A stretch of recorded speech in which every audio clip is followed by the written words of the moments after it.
Mas eu acho que a gente podia começar pelo principal, né? Semana passada, né? Foi o Bolsonaro inelegível. Isso. Dá o contexto pra gente, como isso aconteceu, como funcionam essas votações, porque a maioria do pessoal não entende direito, né? Quem vota, por que é, é o Congresso, é o STF, como que funciona essa parada e o que significa isso pro futuro da direita, né? Quer começar, tio Rei, pela ordem? Vamos lá.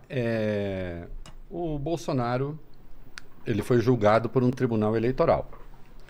Tendo sido julgado por um tribunal eleitoral, julgam-se crimes eleitorais. Então não foi do governo dele, foi a campanha. Ele cometeu crimes eleitorais durante a campanha. Tá. Não tem a ver com atos, quer dizer, não deveria ter a ver com atos de governo. Não é, por exemplo, o crime, Covid, essas... Veja, atenção, o crime ele só cometeu porque ele misturou a sua condição de presidente com a sua condição de candidato. Entendi. Quando você diz que ele cometeu abuso de poder político, o abuso de poder político decorre do fato de que ele era presidente da República. O outro crime é o mau uso indevido dos meios de comunicação. Isso aí é como candidato? Sim, mas também como presidente, porque o mau uso dos meios de comunicação decorreu também da sua condição de presidente. Mas o que eu estou dizendo é que ele não foi julgado em razão de crimes cometidos segundo o Código Penal. Ah, tá. Foi segundo o Código Eleitoral. Entendi. E é por isso que ele foi julgado por um tribunal eleitoral. O que é que ele fez? Então ele não vai preso. Não, isso não dá prisão. Ele não pode ser. Ele não pode por se isso. candidatar. Não por isso. Não por isso. Ainda. Não ainda. Tá. Tribunal Eleitoral não manda ninguém para cadeia. Tribunal Eleitoral torna inelegível, caça mandato. Quem é que manda para cadeia? Manda para cadeia são os processos penais. Tá. Aí sim, e ele está sendo processado também na esfera penal. Então, são os inquéritos, preso. são os inquéritos, será preso, são os inquéritos que estão com Alexandre de Moraes. Você crava também, né? certo, que ele vai ser preso? E Eu acho alguns, e um que foi já para a primeira instância. Mas voltando só ao eixo ali. No dia 18 de julho do ano passado, ele reuniu os embaixadores no Palácio da Alvorada para denunciar que houve fraude nas eleições de 2014, 2018. Disse, eu tenho aqui as provas. Ele não tinha, ele estava mentindo. Que ele, inclusive, venceu, né? Obviamente. Né? Sim, a de 18 ele venceu. Então... Mas só que ele sustenta que lhe tiraram 12 milhões de votos, ou ele teria vencido no primeiro turno. Entendi. E disse para os embaixadores, eu tenho provas. Quando você pega os vídeos, são muito constrangedores. Ele disse, eu tenho as provas, eu tenho tudo. Ele é cheio disso, né?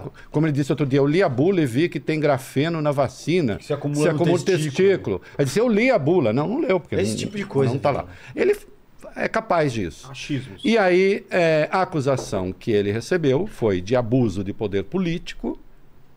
E houve abuso de poder político porque só o presidente da República poderia fazer aquela reunião no Palácio da Alvorada. Isso. E só o presidente da República poderia convocar os embaixadores. Outro não poderia. Então, é um óbvio abuso de poder político. Mau uso dos meios de comunicação, uso indevido, especialmente da EBC, né? Uma rede pública, que também só foi mobilizada porque ele era presidente. Bom, então vamos lá.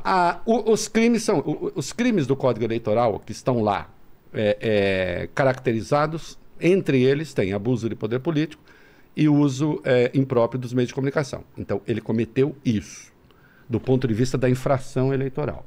Agora, você tem os valores que foram violados por intermédio desses crimes.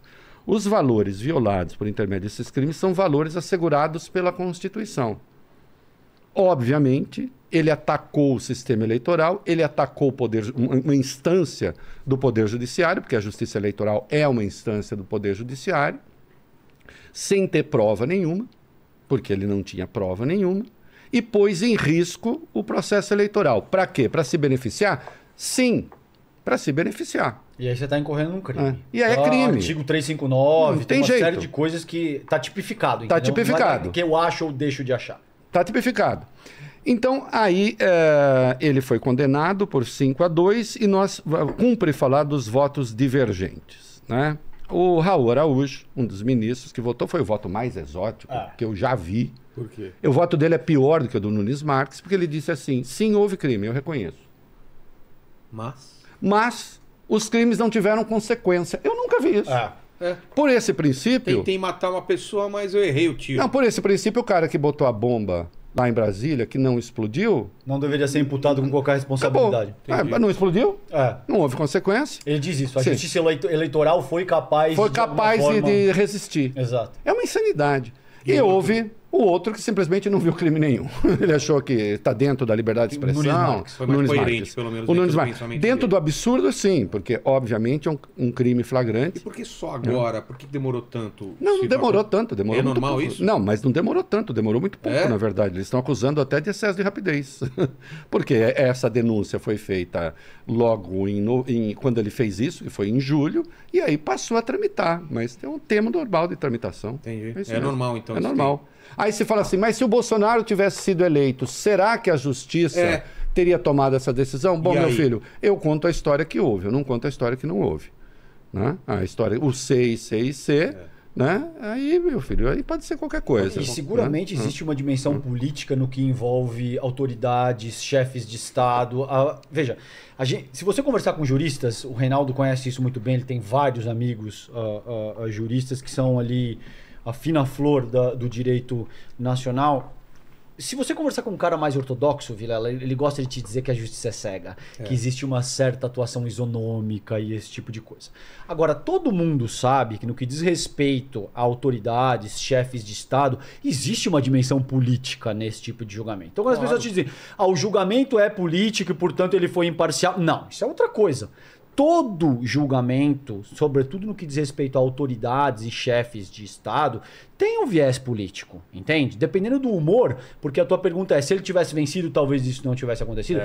Talvez não. É muito difícil ir contra... O clima que tá. Exato, exato. É muito difícil na medida que você tem o presidente eleito, mas eu acho que o raciocínio que se aplica aqui é exatamente esse que o Reinaldo colocou, porque é muito difícil esse tipo de especulação de que se isso ou se aquilo para todo lado. Essa história a gente nunca vai saber. O fato é que ele cometeu esse crime. Ele convoca um corpo diplomático de diferentes países para lançar dúvidas sobre o nosso processo eleitoral e para desacreditar o país junto ao Conselho das Nações, entende? Isso é extremamente sério, cara. E outra, é preciso... Qual foi a intenção dele? Simplesmente preparar o terreno para a próxima eleição e acusar a mesma Eu coisa? acho que a intenção, Qual foi a ideia a dele? intenção dele, ele ainda estava imbuído, nós estamos falando de julho do ano passado, ele ainda estava imbuído, todas as apurações hoje deixam isso claro, ele estava imbuído mesmo da possibilidade de dar um golpe de Estado, e hoje nós sabemos que as Forças Armadas estavam muito mais contaminadas do que se imaginava. Ainda que o alto comando não tenha dado ok, mas também não houve aquela decisão, tira essas pessoas dali, por exemplo, mais adiante, né, depois da eleição. Tal. Não houve. Houve ali um negócio. Vamos o ver. Ministério da Defesa fazendo bullying com o Tribunal Superior Eleitoral, com o Edson Fachin, o ministro da Defesa, né, o Paulo Sérgio Nogueira, né, então, ministro da Defesa. Estava claro que você tinha ali um processo de contaminação das Forças Armadas, ele estava acreditando que ele podia, sim, dar golpe. É isso. E, portanto, ele achou, dentro da sua insanidade, ele achou que ele poderia preparar o terreno internacional para dizer assim, olha, devido às irregularidades todas cometidas pela Justiça Eleitoral, o processo eleitoral está suspenso. Que é o que estava na minuta do golpe. Exato. Na casa do Anderson Torres. Tinha isso? Tinha. Era Estado de Defesa no TSE só. E o Valdemar da Costa Neto também, que é o cacique ali do partido dele, também disse que cada um tinha uma minuta dessa. Abre e fecha aspas. Ele falou, todos tínhamos uma minuta dessa. A meu ver... E é curioso que ele falou isso, só um parênteses, ele falou isso achando que ele estava melhorando a situação do Bolsonaro. Exato. Ele falou para ajudar. Quando eu ouvi essa frase... Pra dizer assim, não era tão grave, todo mundo tinha. Exato. E isso é de uma estupidez sem limites. E esse senhor ainda acredita que isso serve de alguma forma como paliativo para a situação na qual ele se enfrenta. Ele tentou, Vilela, a meu ver, angariar apoio das principais lideranças do mundo. Ele tentou angariar apoio do Putin, ele tentou angariar apoio do Biden e não conseguiu nada. Nem da Rússia? Não. Até porque a Rússia tá com o prato dela bastante cheio na atual conjuntura. Na medida em que essa reunião acontece, como o Reinaldo colocou, ele estava tentando preparar um cenário para desacreditar as eleições em caso de derrota, que ele sabia que era uma realidade bastante... plausível. Exato, naquela ocasião, entendeu? E tentar ali ver, bom, aqui a gente forma uma junta militar, chama outra eleição daqui a 1 ano, 1 ano e meio, 2 anos, 21 anos... sei lá daqui a quanto tempo, entendeu? Sei. E foi trilhando esse caminho para um ponto de não ter mais retorno. Então,